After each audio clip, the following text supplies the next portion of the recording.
Nandito tayo ngayon sa pinakamalamig na part ng Pilipinas. Ene, Baguio. Siyempre, hindi kumpleto ang Baguio nang hindi tayo nagpo-burn. Tara, samahan niyo ulit ako for today's video. So, hinayaan na natin ang mga bata na pumili ng gusto nilang kainin. Na kayo if you wanna buy food or if you wanna buy something for your... Isa ito sa inaabangan dito pag nagkakaroon ng market encounter. Maraming mga food stalls at marami ka talagang pagpipilian dito. Pero syempre, asahan mo rin talaga na maraming tao. At sa dami ng tao, sa totoo lang, hindi ko alam kung nakailang ikot na ako dito. Mukhang nawawala na yata ako. Hindi ko na mahanap ang mga bata. Well anyway, ito pala ang cravings natin for tonight.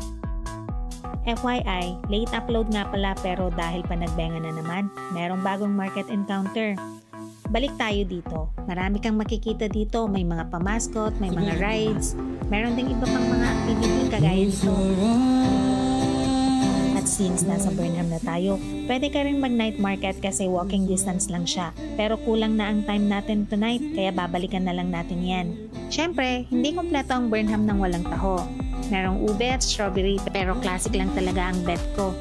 Bata matanda, mag-e-enjoy dito kaya kung plano mong mag-Baguio, ano pang inaantay mo? Ito na ang sign para ituloy mo yan. O Shasha, ito lang muna for today's video. Thank you for watching. Bye-bye!